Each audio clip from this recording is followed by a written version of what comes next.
नमस्कार दोस्तों, कैसे हैं आप सब। उम्मीद करता हूँ अच्छे से होंगे। और जो हम पढ़ रहे थे अपने टॉपिक के, प्यारे दोस्तों, भाषा का विकास किस तरीके से हुआ, तो उसी कड़ी में थोड़ा सा आज मैं आपको बताने जा रहा हूँ कि हिंदी भाषा जब हम पढ़ रहे हैं, हिंदी व्याकरण का अपना आगे तक लेके जाने का प्रयास कर रहे हैं, तो हिंदी शब्द की उत्पत्ति का आज मन में ख्याल आया कि क्यों ना मैं मेरे मित्रों को, उन प्यारे प्यारे बच्चों को हिंदी शब्द की उत्पत्ति कैसे हुई उसके बारे में बताऊं। तो एक बार थोड़ा सा हिंदी भाषा जो है उसके विकास क्रम को मैं आगे बढ़ाने से पहले एक बार हिंदी शब्द की उत्पत्ति कैसे हुई इस बारे में छोटा सा मैं आपके सामने टॉपिक लेके आया हूँ। प्यारे दोस्तों, हिंदी शब्द इसकी उत्पत्ति कैसे हुई। हिंदी शब्द की उत्पत्ति फारसी, पारसी, ईरानी भाषा के से हुई है। ईरान का प्राचीन नाम पारस या फारस था। कैसे कि हिंदी शब्द की उत्पत्ति कैसे, कहाँ से हुई, कौन सी भाषा का ये शब्द है। ये प्यारे दोस्तों कि हिंदी शब्द की उत्पत्ति फारसी या पारसी या ईरानी भाषा का शब्द है, यहाँ से इसकी उत्पत्ति हुई ऐसा बताया जाता है। आगे देखें तो इसके पीछे कारण क्या है। क्योंकि तो ईरानी जो लोग हैं प्यारे दोस्तों, वो अपनी भाषा का उच्चारण करते समय कुछ वर्णों का उच्चारण स्थान या कुछ वर्णों का उच्चारण से को है में इस तरीके से बदल दिया करते थे। कैसे, जैसे यहाँ के लोग से को है के रूप में उच्चारण करते थे। से का उच्चारण किस रूप में क्या करते थे दोस्तों, है के रूप में। से का उच्चारण है के रूप में करते थे। इसी कड़ी में, इसी संदर्भ में आगे बताऊं कि जैसे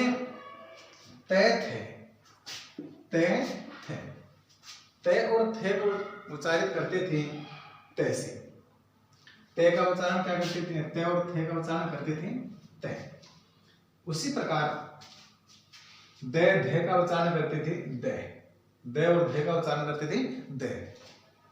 फे का उच्चारण करते थे पे और फे का उच्चारण करते थे पे। अर्थात कहने का मतलब ये हुआ प्यारे दोस्तों कि ईरानी जो लोग थे अपनी ईरानी भाषा में से का है, थे का ते, दे का दे, पे फे का पे, ये उच्चारण क्या करते थे। इस प्रकार प्यारे दोस्तों ईरानी लोग जिनका निवास स्थान सिंधु नदी के आसपास का क्षेत्र था, ये लोग कहाँ रहते थे। ऐसे बताते हैं दोस्तों कि एक तरफ जैसे मान लीजिए यहाँ पर अपना भारत देश और ये बीच में सिंधु नदी बहती है और इस तरफ है प्यारे दोस्तों ईरानी। कौन है इधर, ईरानी। अब इस सिंधु नदी को प्यारे दोस्तों जब कुछ ईरानी भारत की तरफ आए या कुछ भारतीय ईरान की तरफ गए, तो यहाँ दोनों की भाषाओं के जो वर्ण थे वो कुछ बदलने लगे। कैसे बदलने लगे, उच्चारण कैसे करने लगे, जो मैंने अभी आपको बताया कि ईरानी लोग से का उच्चारण है में करते थे। से का किसमें, है में। ते थे का ते में, दे का दे में, पे फे का पे में। तो वैसे ही तो सिंधु नदी थी, सिंधु से हिंदू बना। सिंधु नदी को धीरे धीरे इन वर्णों में कुछ परिवर्तन हुआ तो से का है बनाया, जिस तरीके से आपको बताया गया कि से है, से का उच्चारण है, तो यहाँ पर से का है हो जाता है। और धे बोलो दे और धे, इसका उच्चारण करते थे दे के रूप में। तो यहाँ पर सिंधु का हिंदू हो जाता है प्यारे दोस्तों, हिंदू। कैसे, सी ही अर्थात से है, दे सिंधु हिंदू। अब मेरे प्यारे दोस्तों हिंदू से हिंदवी बना। हिंदू शब्द से कौन सा शब्द बना, हिंदवी। ये हिंदवी कैसे बना, हिंदू में, इस हिंदू शब्द में दोस्तों ई प्रत्यय जोड़ने से, क्या जोड़ने से, ई प्रत्यय जोड़ने से हिंदवी बना। यहाँ पर है हिंदी, हिंदवी, अर्थात इस ई प्रत्यय की वजह से, इस ई प्रत्यय की वजह से ये वी बन गया। अब ये वह कहां से आया? जब हम संधि पढ़ेंगे कि ऊ के साथ में ए समान स्वर आने पर ऊ का वह होता है, इस तरीके से हम जब संधि पढ़ेंगे उसमें मैं विस्तार से इसकी चर्चा करूंगा। अब मेरे प्यारे दोस्तों, हिंदवी से अपना शब्द निकल के आया, वो आया हिंदी। क्या निकल के आया? हिंदी।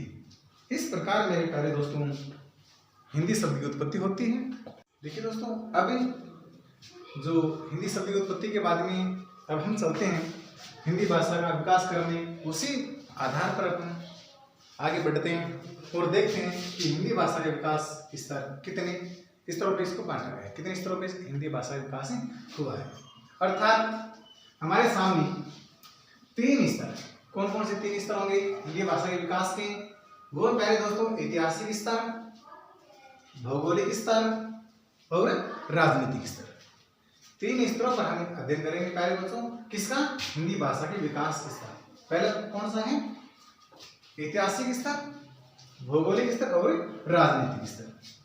अगर इनके डिटेल में बाद में समझाऊंगा दोस्तों आपको। सबसे पहले बात करूं ऐतिहासिक स्तर की। ऐतिहासिक स्तर में यदि हम बात करें तो हम अध्ययन करेंगे, पाएंगे कि जो संस्कृत हमारी भाषा है, देव भाषा जिसको कहते हैं, सब भाषाओं की जननी जिस भाषा को कहा जाता है, समस्त भाषाओं की जननी जिस भाषा को कहा जाता है, वो भाषा हमारे सामने है प्यारे दोस्तों, वो है संस्कृत भाषा। कौन सी भाषा? संस्कृत भाषा। अब संस्कृत भाषा को भी इसी क्रम में हम आगे पढ़े तो हमारे सामने 2 रूप निकल के आते हैं। कितने रूप निकल गए दोस्तों? 2। कौन कौन से? वैदिक संस्कृत और लौकिक संस्कृत। वैदिक संस्कृत कौन सी? वो वैदिक संस्कृत जिसमें वेद लिखे गए थे, वेद उपनिषद इनकी रचना की गई थी, वो वैदिक काल जिसमें उस युग की, उस काल की जो भाषा थी वो संस्कृत भाषा, वैदिक भाषा कहलाई थी। अब जिनका काल का जो समय माना गया था दोस्तों, वो है वेद और उपनिषद जो लिखे गए थे, वो काल माना गया था। वो काल था दोस्तों 1500 ईसा पूर्व से लेकर के 1000 ईसा पूर्व तक। 1500 ईसा पूर्व से लेकर के 1000 ईसा पूर्व तक मेरे प्यारे दोस्तों वैदिक संस्कृत का काल माना गया है। आगे देखते हैं, दूसरी तरफ हम बात करें लौकिक संस्कृत की। 2 भागों में हमने बांटा संस्कृत को। कितने भागों में? 2 भागों में। एक तो वैदिक संस्कृत और दूसरा लौकिक संस्कृत। लौकिक संस्कृत में क्या होता है? जब हमारे रामायण और महाभारत ये लिखे गए थे, हिंदू धर्म के पवित्र ग्रंथों की रचना की गई थी, वो काल जो था उस काल को माना गया है 1000 ईसा पूर्व से लेकर के प्यारे दोस्तों 500 ईसा पूर्व तक। 1000 ईसा पूर्व से लेकर के 500 ईसा पूर्व तक लौकिक संस्कृत का काल माना जाता है।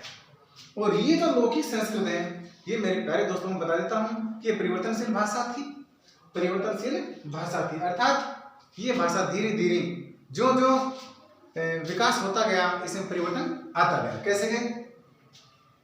अब संस्कृत से हमारी भाषा निकल के आई, वो थी पाली भाषा। संस्कृत से जो भाषा निकल के आई दोस्तों, संस्कृत से, अर्थात कौन सी संस्कृत से? लौकिक संस्कृत से। मैं बताना चाहूंगा, लौकिक संस्कृत से जो भाषा निकल के आई थी वो थी प्यारे दोस्तों सबसे पहले पाली, जिसका काल माना गया है वो है 500 ईसा पूर्व से 1 ईसा पूर्व तक। 500 ईसा पूर्व से 1 ईसा पूर्व तक इसका काल माना गया है। कौन सी का? पाली भाषा का, जो संस्कृत से निकल गई। अब पाली के बाद में जो दूसरे नंबर पे जो भाषा निकल गई दोस्तों, वो है प्राकृत। कौन सी है? प्राकृत। प्राकृत बोलो यानी पाली के तुरंत बाद में जो कुछ परिवर्तन हुआ, अब तो वो भाषा निकल गई प्राकृत। इसका काल माना गया दोस्तों 1 ईसा पूर्व से लेकर के 500 ईसा पूर्व तक, जब जैन धर्म ग्रंथों की रचना हुई थी। जैन धर्म ग्रंथ बोले तो जैन धर्म ग्रंथों आगम कहा जाता है दोस्तों, और वो धर्म ग्रंथों को जो त्रिपिटक के नाम से जो प्रसिद्ध हैं, तो वो है अभिधम, विनय और शुद्ध पिटक। ये बौद्ध धर्म ग्रंथ है। बौद्ध धर्म ग्रंथ कौन से? अभिधम, विनय और शुद्ध पिटक। थोड़ा ध्यान देना। अब तीसरे नंबर पे जो निकल गई संस्कृत से पाली, पाली से प्राकृत, प्राकृत से अपभ्रंश भाषा। कौन सी भाषा निकल के आ रही है दोस्तों? अपभ्रंश। अपभ्रंश बोले तो इसका जो काल है वो है 500 ईसा से लेकर के 1 ईसा तक। कौन कहां से? 500 ईसा से लेकर के 1000 ईसा तक। ये थी अपभ्रंश भाषा। अब सोर्सिंग अपभ्रंश। सोर्सिंग अपभ्रंश अर्थात भाषा का बिगड़ा हुआ रूप। कौन सी भाषा का? इस अपभ्रंश भाषा का कुछ रूप बिगड़ा, कुछ शब्दों में, कुछ वर्णों में तोड़ा मरोड़ा गया, जिससे कि भाषा का रूप बिगड़ गया, उसका लहजा बदल गया। अब सोर्सिंग अपभ्रंश से हमारी भाषा निकल के आई हिंदी। शुद्ध रूप में हमारे सामने आती है हिंदी। कौन किस रूप में? शुद्ध रूप में हमारी जो भाषा आती है वो आती है हिंदी। हिंदी भाषा कर देगा। हिंदी भाषा का जो काल माना गया है वो है प्यारे दोस्तों 1000 ईसा से वर्तमान समय तक। 1000 ईसा से वर्तमान समय तक। और इसका जो मानक जो काल माना गया है, मानक जो समय माना गया है दोस्तों, वो है 1100 ईसा से लेकर। यानी प्रतियोगी परीक्षा में तो तैयारी कर रहे हैं मेरे दोस्त, मैं उनको बता देता हूँ। यदि आपसे पूछा जाए कि हिंदी भाषा का मानक समय क्या है, तो आप निसंकोच होकर 1100 ईसा पूरा बता देना। और यदि ये पूछा जाए कि हिंदी भाषा का युग कहाँ से आरंभ हुआ, तो वो आरंभ हुआ 1000 ईसा से लेकर के वर्तमान समय तक। 1000 से आरंभ हुआ और जो वर्तमान चल रहा है यहाँ तक हिंदी भाषा है वो माना गया है। अब मेरे वो दोस्त जो मोस्टली ट्रिक की तरफ ध्यान दिया करते हैं, ट्रिक से याद किया करते हैं, ट्रिक के जो दीवाने हैं, मैं उनको बता देता हूँ कि इसके ट्रिक कैसे याद करें। ये सारे पाली, प्राकृत, अपभ्रंश, सोर्सिंग, हिंदी, ये सब तो ठीक है, मगर हम डबल माइंड होते हैं, याद नहीं कर पाते हैं कि किस तरीके से याद करें। तो टेंशन नहीं लेने का दोस्तों, टेंशन तो लेने का नहीं, टेंशन देने का होता है। ये मेरा जब ऑनलाइन क्लासेस चला करती थी, लाइव क्लासेस चला करती थी तो प्यारे प्यारे बच्चों के सामने, तब भी मैं यही बोला करता था कि टेंशन लेने का नहीं, टेंशन देने का होता। तो वो ट्रिक क्या दोस्तों, मैं आपको बता देता हूं। देखो कैसे कि एक छोटा सा बच्चा है, काफी दिनों बाद पापा को देखा आश्रम में तो बड़ा खुश हुआ। आते लिपट जाता है पापा की तो बड़ा खुश हुआ और क्या कहा, इतना खुश हुआ कि पापा का दिल जीत लिया बच्चे ने। क्या बोला? मेरे पापा, मेरे संस्कारी पापा, आप शेर ए हिंद है। मेरे संस्कारी पापा, आप शेर ए हिंद है। कैसे दोस्तों? देखो ट्रिक देखिए, मेरे संस्कारी पापा, मेरे संस्कारी पापा, आप शेर ए हिंद है। शेर ए हिंद है। अब देखो दोस्तों, बच्चे की भावना जुड़ी थी, अर्थात याद करने का तरीका है। संस्कारी से बोले तो प्यारे दोस्तों संस्कृत क्या हो जाएगी? संस्कृत। बड़ा लाइट ऑफ करना उसको। संस्कारी से संस्कृत। पा से पाली, पा से पाली। इस पा से प्राकृत, प्राकृत। आप से अपभ्रंश, आप से अपभ्रंश। शेर से शोरसेनी, शेर से शोरसेनी।